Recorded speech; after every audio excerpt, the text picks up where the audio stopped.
Good morning. I think I entitled this Love of the Feminine.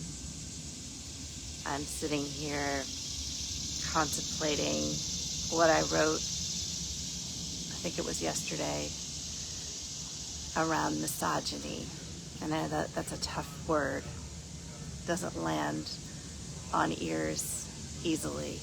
What I really mean by it is not hatred of women, but the feminine energy, which is in every single human being.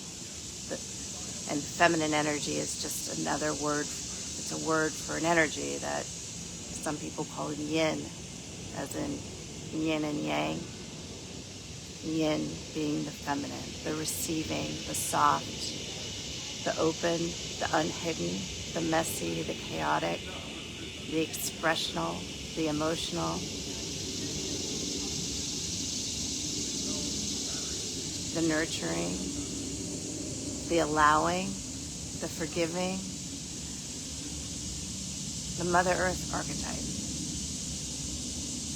Yeah, in her, all that she gives and all that she takes, in her order and disorder, in her peaceful serenity and beauty, and her fierce, terrifying destruction.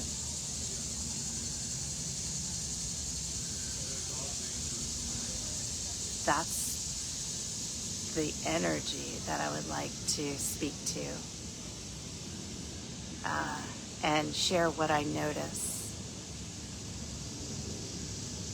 As always, just the way that I'm made, the way that I'm able to speak to these things with such depth and noticing is through my own direct experience, as well as the academic and scientific study that I did and have do and still do. So it's through both my intellect and my direct experience. In these moments, in this moment I feel really soft. I feel like I really want to open. And so that means there's going to be more direct experience being shared than intellect. We'll see.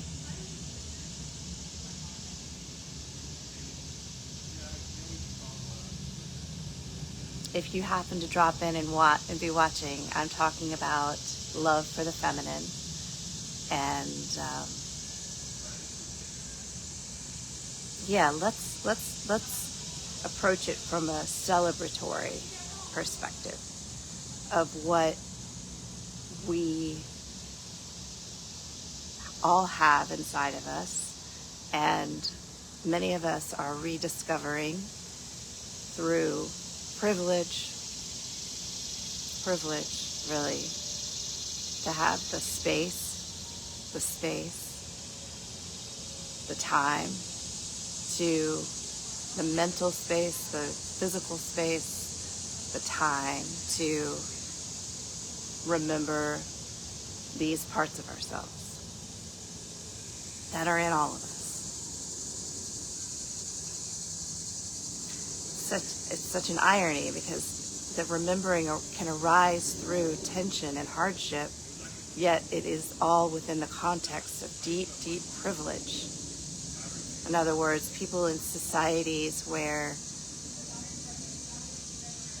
they're war-torn, or they're highly regimented and highly restricted, don't have the luxury of even noticing or making these rediscoveries. So I speak to these with the knowledge, these nuances and these complexities and these deep seeings and pointings from the humility and the gratitude of remembering it's only because of great privilege that these noticings through hardship can come about. And I'm talking privilege globally, being in the United States, being born in 1970 middle class United States, being in a time period when there has not been war on my land directly. My physical body directly, or the physical bodies of my loved ones directly. All my life. What a privilege. Okay. So, within the privilege, we're experiencing constriction. The whole culture is. The whole United States culture is feeling constriction over change and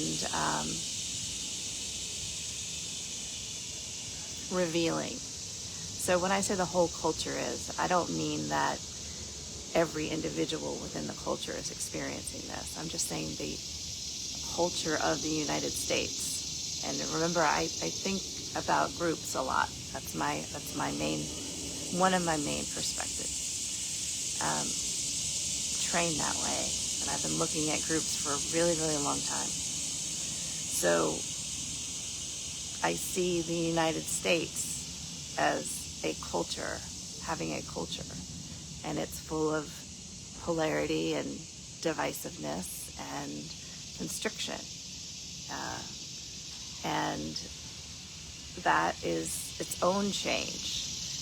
And it's coming from change. There's change happening. Change is stressful. Change is contractive. Even good change is turbulent, which means there's contraction in there, in the most neutral sense. So we're going through it. No matter where you sit politically or religiously or economically,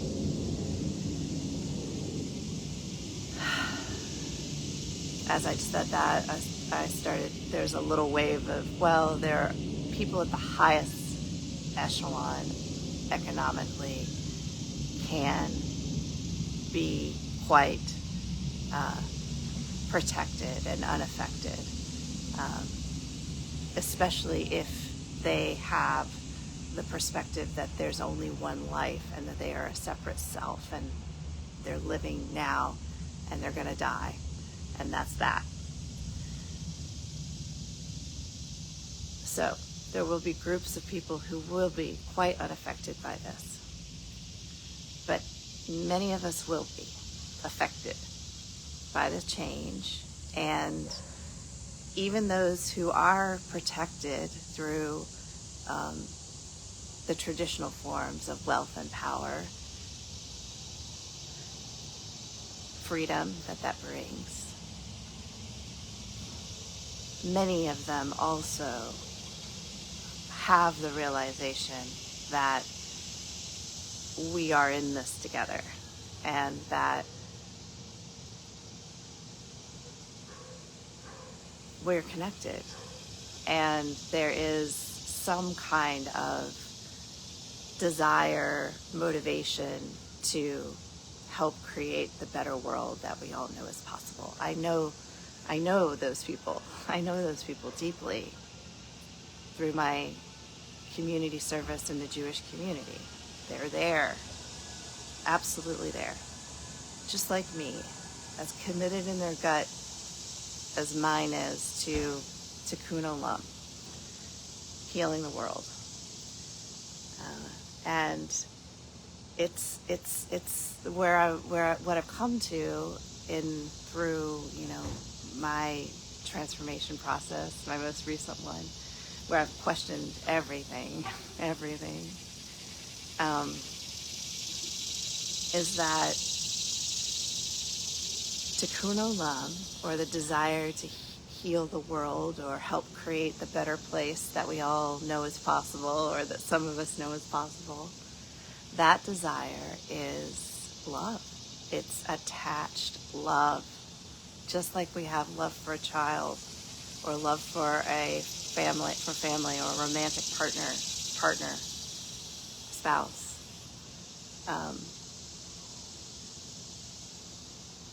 That attached love that I spent years wondering, are the patriarchal Eastern traditions wise when they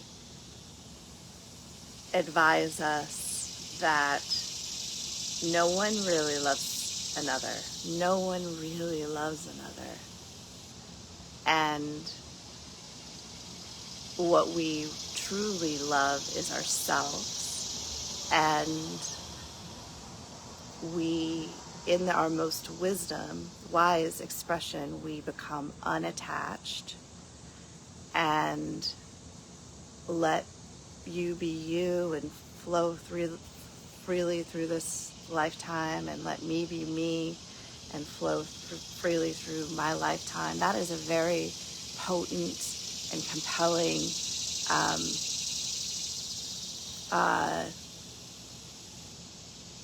offering.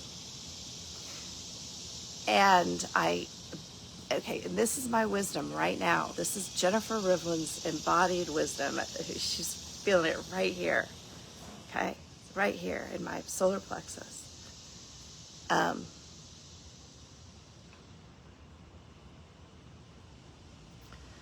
When I went on the 10-day Vipassana retreat, the leader of the Vipassana movement has a series of lectures. And I am recalling that in one of the lectures, he gives a parable or an anecdote about this realization that a queen makes about her king. That none of us really love each other. What we really love is ourselves and our freedom. And it's a potent story, and it's speaking to that non-attachment, and it's speaking to freedom. And there is, some comfort and peace that can come from that realization. And then there is after having that realization, there's the hard reality of, whoa, the body feels differently. The body feels differently. The heart feels differently. So then what is that? Is that love? Is that love, or is that craving? Something dysfunctional?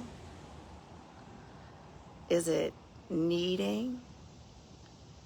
And so I've been wondering that for a really long time. I'm a mother, yeah? And so I experience in my body what feels like a deep, deep, deep attachment and unconditional love for my child.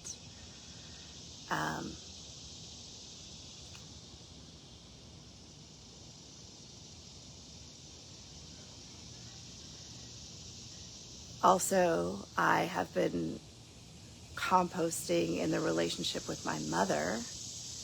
And to me, this body feels a deep remembering of deeply held love in my heart with my mother. So I've been asking these questions, like, what is that? Is that the dysfunction of craving that is named in Buddhism and these Eastern traditions, the suffering coming from craving and aversion? In other words, if I have this attached love with my child, I also get to suffer the loss of my child.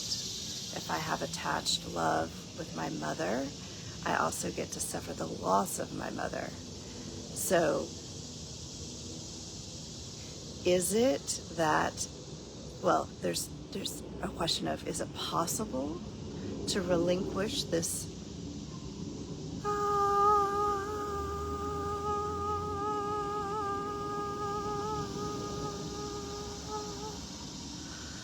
that I feel for my mother and my child and others, would I want to?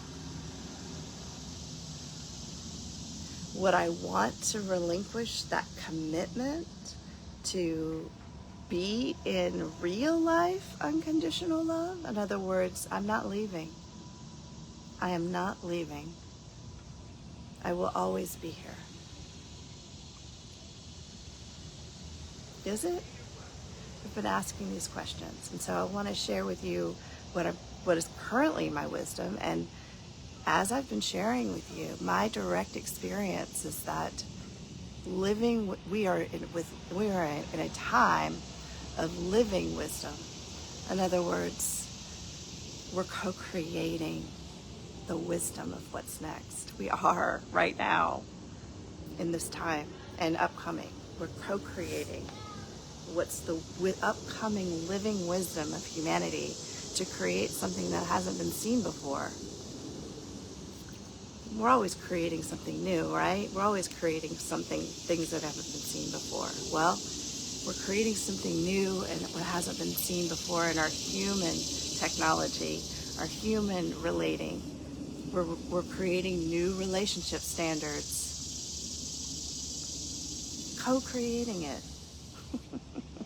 through destruction and through creation. Well, some of us have been knocking on the door asking for new systems for a very long time that were relational for a very long time. I'm one of them. Hello. Go read my dissertation from 2001.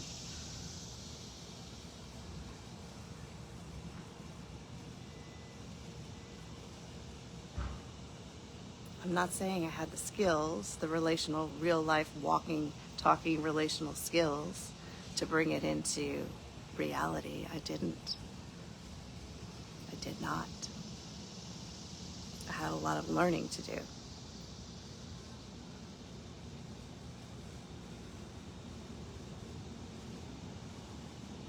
For those of you who are never going to go read my dissertation, one of the main conclusions is that it's the relationship with the direct supervisor that is most predictive.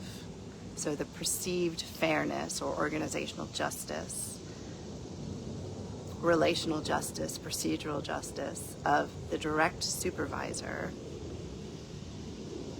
predicted the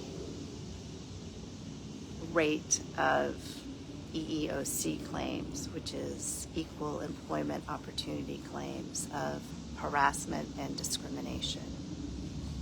So it's the most direct perception of the most direct authority figure in terms of their fairness, basically, which predicted the rate of what are beginning legal disputes in organizations with their employees, EEOC claims.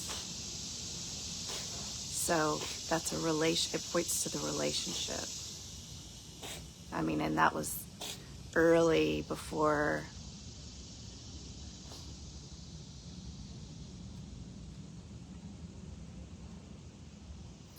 there's been so much reassessment of what is right and wrong and good and bad and healthy and unhealthy in relationship. We are we're just worlds apart from 2001 or the 90s when I was actually conducting this research. So we're worlds apart. We've grown tremendously and we've had a ton of destruction. Hello. You didn't get to see it. It was a hummingbird. It came right here. I mean, it was like right here, right by the camera. And I don't even have a hummingbird feeder. It was looking at my dress, I'm sure. Because it's got red flowers. Wow. Okay. Beautiful.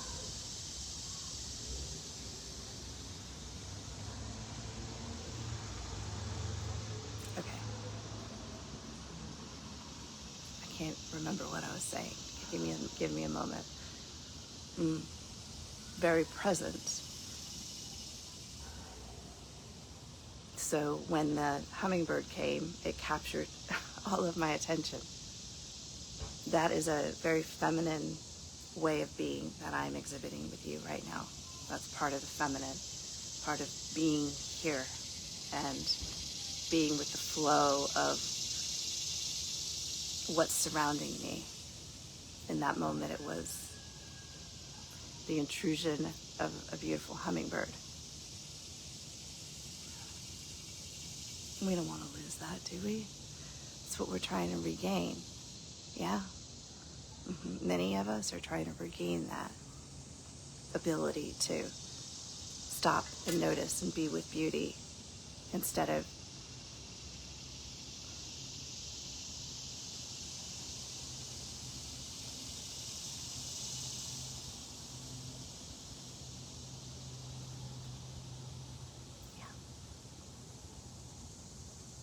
missing it. Yeah, just missing it. Not noticing. Okay.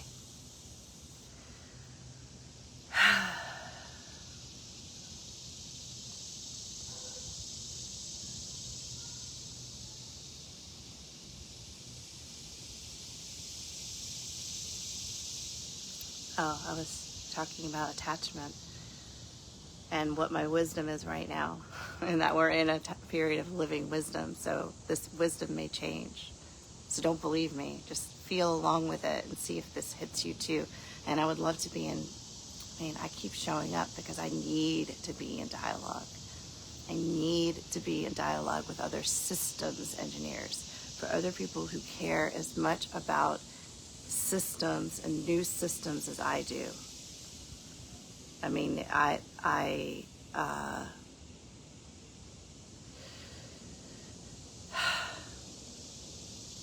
then you must be out there. You must be. And if you know them, and they are people that you think could be in dialogue with me, the thing is, I know there are other people out there who are talking about systems, but they tend to be talking about it from a very masculine, intellectual, scientifically, rationally driven place. And I think that's a mistake. I write about it all the time. I'm so much more feminine and embodied than any of the systems architects that I know about out there.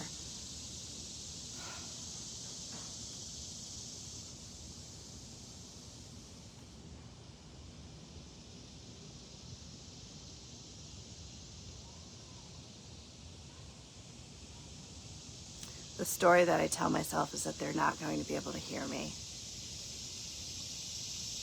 And maybe you, listener, know of someone who is a systems architect, who is maybe in academia or a think tank or a nonprofit who could actually hear what I'm talking about here. And especially in the Most Compassionate Story. The Most Compassionate Story is it's an integration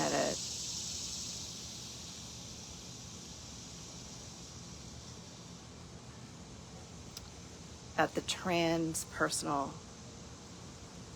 It's an integration of the transpersonal for systems, teams, families, communities, organizations, partnerships, and inside ourselves, all of it, from inside ourselves all the way up. It's very parsimonious. It's elegant. It's wise. And it does not abandon the human relationship and the importance of being in human relationship. Because what this body discovered after grieving and composting and seeing up close, the love that I was experiencing in the relationship with my parents was not pure love, or even what unconditional love. It wasn't. It was not. And it also was. It also was. It also was. It was like mixed in. And through the grieving process, or the transformational process, or the healing process, the alchemization process, the transmutation process, all of those words being very relaxation process, all of those words being similes or connected in my experience.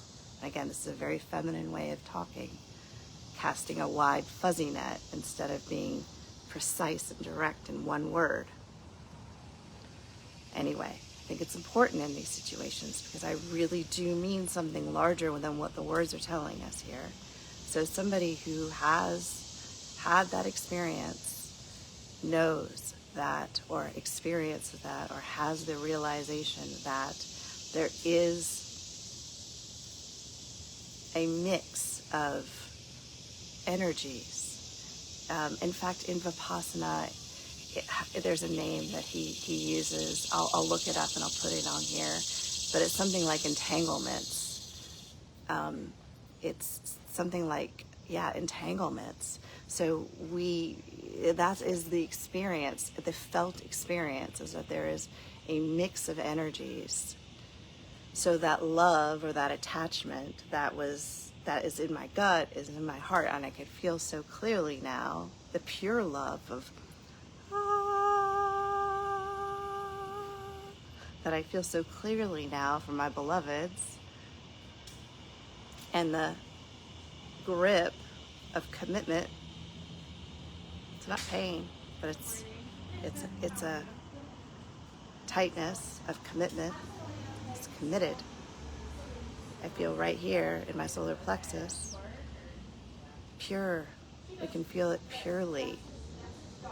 It's purely arises for my child, my mother, and other beloveds in my life. It's not the needing anything of them. With my mother, oh boy, I mean, I got to go back and try to get my needs met, my needy needs, my clingy needs, my dysfunctional needs, my need, perfectly normal human needs from my mother, yeah? And they were not available. And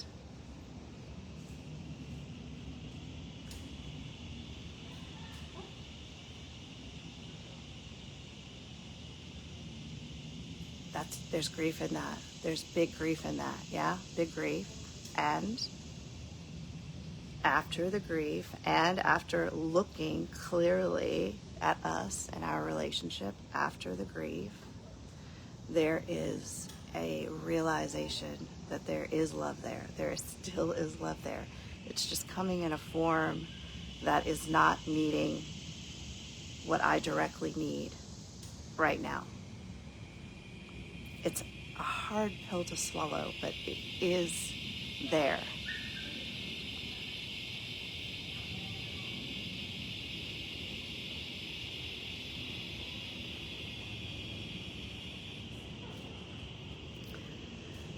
There is real, healthy, attached love. That's what I want to tell you. That doesn't need anything from somebody else, and is unconditional, and is committed, and is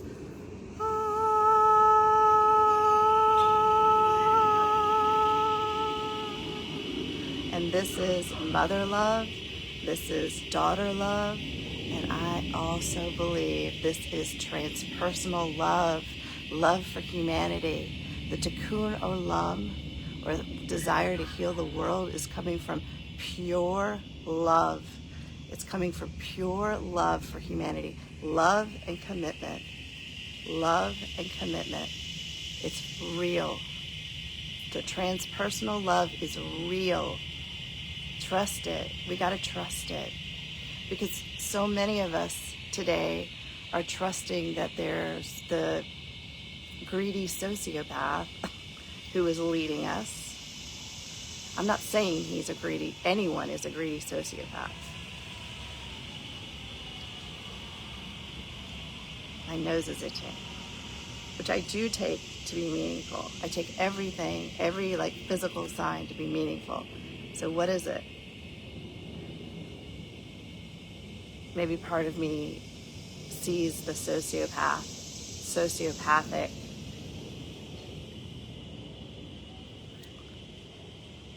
expression in our leadership. Yes. And yes. Okay. Yes. And we see that and we believe in it and we're pointing to it. Well, we also need to believe and see and know that there are truly people on this earth now. I am one of them, but I don't have power. All right? I'm one of them, but I don't yet have power. And I'm not going to have I don't see myself having traditional power as it exists today, because that would be through wealth or through, mainstream influence. Because where I'm talking from is, and it's not mainstream. It's just not. And it's not something that I expect that is going to go mainstream and I'm going to get rich off of. I don't need to be, though. See, that's the thing. And so that's another reason why I don't think I'm the one to bring the traditional power or wealth. I'm the one to bring this, whatever this is, this expression, this integration, this somatic sensitivity, this ability to express in multiple ways, linearly, structurally, and messily, and emotionally, and through song, and through dance, and through play, and through non-traditional means, because that's what the future is going to look like for those of us who choose human. For those of us who choose human, that's what it's going to look like. Do you see that? So maybe for some of you who are more conventional, who have more of that traditional power, that traditional wealth and influence and traditional power, have experienced the soft feminine out on a retreat. And she's the goddess mother, and she's all feminine, and she's all fluid, and she's all nurturing. And she can also be fierce and all the wild feminine. Okay. Think of me as like that, and also bringing in the structure and the order, because we need both. We need both. We need both. We need both. And so maybe you can see that I am a world bridger. I am an integration tool, basically, for those who are ready to take the retreat learning or the medicine experience learning and actually bring it back into your real life. Families, teams, communities, organizations, together. But I need you to bring something to the table too, because I don't have all the answers. I'm just bringing one part of the puzzle. And the way you're going to know if I am your puzzle piece is, how do you feel? Do I resonate with you? Are you attracted? Trust that. It's not romantic. It's not romantic, it's spiritual. It needs to be spiritual. It needs to be coming from authentic tikkun olam, love for humanity. Authentic love for humanity, not dysfunctional love for humanity. not the kind of love where we have to show them that we're good, or we're earning of the right to be alive. Not the dysfunctional attachment of needing to be superior either. And definitely more integrated with the feeling, the sensation of being a human being, and not so intellectual. Look what the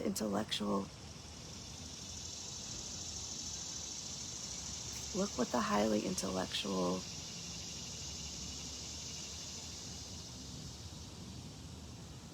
and rational ideas have brought us into.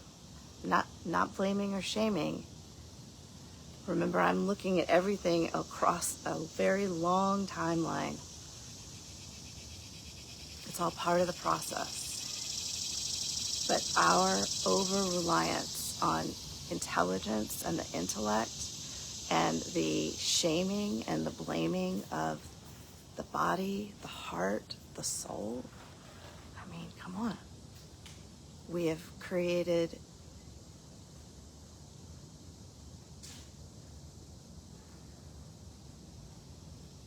for many people, maybe not directly for you, but for many people,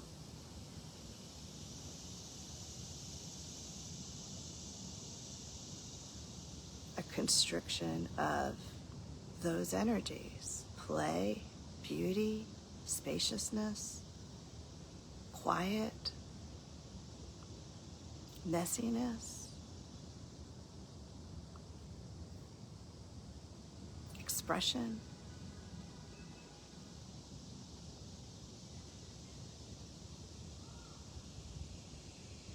Love,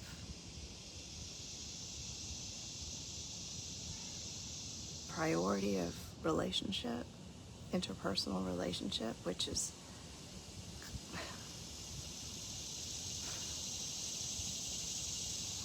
it's essential for the mammalian body's health and well-being.